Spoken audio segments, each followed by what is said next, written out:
Hola corazones, hoy vengo a traerles un vídeo un poco diferente porque no va de mi sempiterno tema que es la monarquía y vamos a hablar hoy de otras cuestiones. En este caso, el vídeo trata sobre cómo intentar bajar, reducir todo lo posible la corrupción que hay en nuestra clase política y en la gente que dirige el país. A día de hoy la ciudadanía tiene la visión de que cuando un político roba, coge dinero público, que es de todos, se tiene la sensación de que o sale indemne y no le pasa nada y se va de rositas, o bien la pena de cárcel que le pueda caer en el caso de que entrara en prisión sería una pena ridícula, irrisoria, de risa. Vamos a explicar un poco por qué, en el fondo, la justicia, por cómo funciona, pues esto sea en parte así. Lo primero que también le voy a decirles es que voy a hacer yo unas cuantas sugerencias. Ya muchas de estas las está haciendo Podemos. Y curiosamente, los partidos PP-PSOE, los partidos clásicos, no hacen estas sugerencias, a saber por qué no las harán. Lo que primero que yo pediría sería separar el poder político del poder judicial. Y que el poder político no esté encima del poder judicial como está a día de hoy, y que ambos sean independientes y libres. No puede ser, y para mí es un insulto a la ciudadanía, a la gente, que mientras un ciudadano es juzgado por un tribunal normal y ordinario, un político lo juzgan aparte en otro tribunal que se llama el Tribunal Supremo y que además tiene otro funcionamiento diferente al tribunal ordinario, con lo cual parece que unos tienen un trato, el ciudadano, y otros tienen otro trato que parece que es mejor, que es el político, porque lo juzgan aparte. El Tribunal Supremo tiene como características que es el que juzga a los políticos, que encima sus jueces son nombrados por PP y por PSOE y que sus sentencias no se pueden recurrir. Primero vamos a poner un caso práctico. Vamos a suponer que yo soy del PP. Esto es un poner, ¿eh? Soy del PP. Cometo un acto delictivo de corrupción. Me pillan. Entonces, ¿qué sucede? Que puede darse el caso de que, siendo yo del PP, me juzgue un juez que sea que sea nombrado por mi partido, del PP, y entonces lo más normal es que, pues, que ese juez, en vez de buscar la verdad, pues a lo mejor me dé un trato de favor. Pienso yo que es bastante posible que eso suceda. Es bastante factible.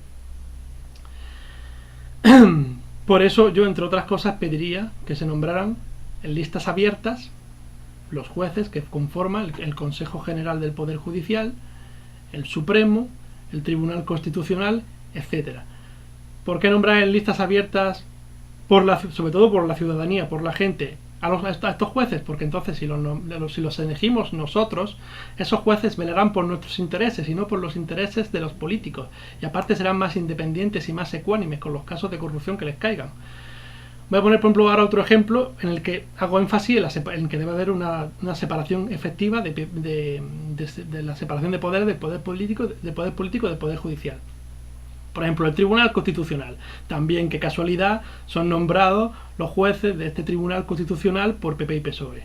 Ahora vamos a suponer que a mí me vulneran un derecho fundamental, que me ampara la Constitución, y cuando la Constitución choca contra una ley que ha creado, por ejemplo, un alcalde o un ministro o el gobierno, cuando chocan ambas leyes, prevalece la Carta Magna, nuestra ley de leyes, que es la Constitución.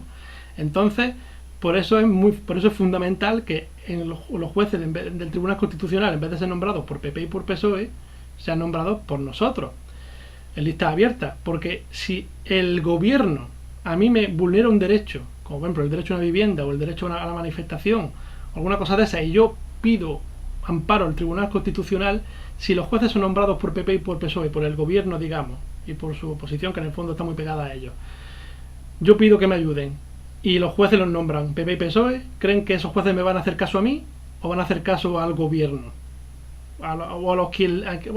Por quienes han sido nombrados. Pues evidentemente conmigo, a mí no me van a hacer mucho caso, van a coger una bola con mis recursos, lo van a tirar a la papelera y harán canasta.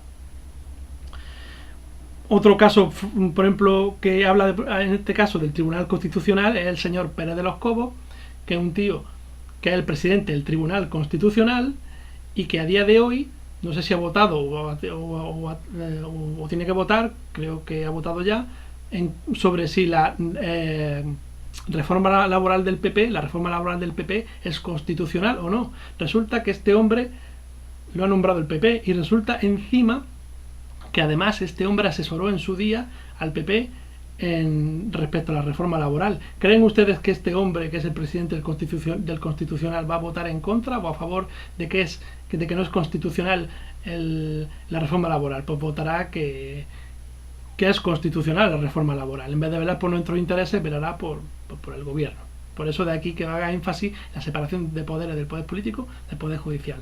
Ahora voy a hablar también, muy importante, Chara, sobre todo esto que voy a pedir, sobre todo es para los corruptos que roban muchos millones de euros al erario público. No hablamos de la persona que roba 300 euros, sino de estos políticos que han robado millones y millones de euros, les ponen una fianza, por ejemplo, han robado 500.000 euros, les ponen una fianza de... No, han robado, que diga, perdonen, han robado 5 millones de euros, le ponen una fianza de 500.000 euros y a su casa. Por ejemplo, tenemos a Carlos Fabra, que ha sido condenado a 4 años de cárcel. El hombre todavía no entró en prisión y con todas las cosas que ha hecho nada más que le han caído 4 años de cárcel. Tenemos a otra persona como por ejemplo Jaume Matas, que después de todas las cosas que ha hecho, que se sabe que ha hecho, le cayeron en su día 9 años de prisión, pero el Supremo, ay, qué casualidad, nombrado por PP y por PSOE otra vez, el Supremo le rebajó la pena de 9 años a 9 meses. Y la verdad es que cosa más rara, que le hayan reducido la pena, el Supremo, cosa más rara. Entonces, la solución para este tipo de cosas es endurecer las leyes. Por ejemplo, primero la separación de poder político y poder judicial. Pero es que luego, en el caso de que tú robes muchos millones de euros, decirte, mira, si no devuelves la pasta, vas a tener una pena de 40 años de cárcel. Y si la devuelves, tu pena de cárcel será entre 20 y 30 años de cárcel. Eso sí, sin que se te reduzca la pena. Entonces tenemos lo siguiente. Si hemos separado el poder político del judicial, si yo, por ejemplo, soy del PP, he cometido un delito, y en vez de que me juzgue un juez de mi partido, es un juez independiente y encima la pena de prisión es bastante elevada, entonces ¿qué haré? ¿Robaré o no robaré? Lo más probable es que no cometa delito. Evidentemente estas medidas no son la panacea, la corrupción no va a desaparecer. Lo mismo que habiendo pena de muerte en Estados Unidos, la gente sigue cometiendo delitos aún sabiendo que los pueden matar por cometer un delito. La pena de muerte no quita que siga habiendo gente que cometa delitos, pues en este caso es lo mismo.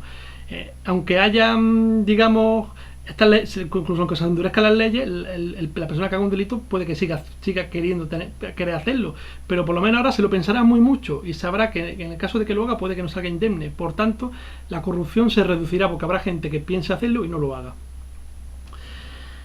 Por último, quiero hablar de cositas como que creo que el Supremo a día de hoy no sirve, posiblemente haya que cerrarlo, no puede ser que haya un juzgado en el que juzguen a un político y otro en el que juzguen a una persona normal, quiere decir, no puede haber diferentes tratos de favor a diferentes, digamos, estamentos sociales. Y, como digo, sobre todo hacer énfasis en que hay que votar a los jueces del Consejo General del Poder Judicial, del Supremo, del Constitucional en lista abierta, obligarles a que ellos hablen sobre los temas más actuales o digamos saber lo que piensan sobre diferentes temas, por ejemplo el aborto, las reformas laborales que se van haciendo a día de hoy, por ejemplo la monarquía, no sé, votar, para cuando yo tenga la lista abierta de jueces a los que yo puedo votar, poder votar en consecuencia, porque si no sé lo que pasa por su cabeza de cada juez, no podré votarle, no estaré votando con conocimiento de causa. Y ya por último quiero acabar el vídeo con que hay que reducir, si no quitar, lo de los indultos, salvo en estos pequeños casos los que se sepa que la persona ya está reinsertada o que sea un delito muy menor, y sobre todo también quitar la prescripción de los delitos o hacerla muy larga, 20 o 30 años. No puede ser, por ejemplo, con Dargarín, por ejemplo, pusiera su empresa como una empresa sin ánimo de lucro y entonces estaba exento de pagar unos impuestos. Ahora se sabe que se ha querido enriquecer, entonces ese dinero lo ha dejado de pagar, pero es que ahora resulta que cuando le han ido a pedir el dinero que tenía que pagar, que era bastante, como el dinero de esos años que han ido pasando ya han pasado, con que ha prescrito, pues ya digamos ese dinero ya no lo tiene que pagar.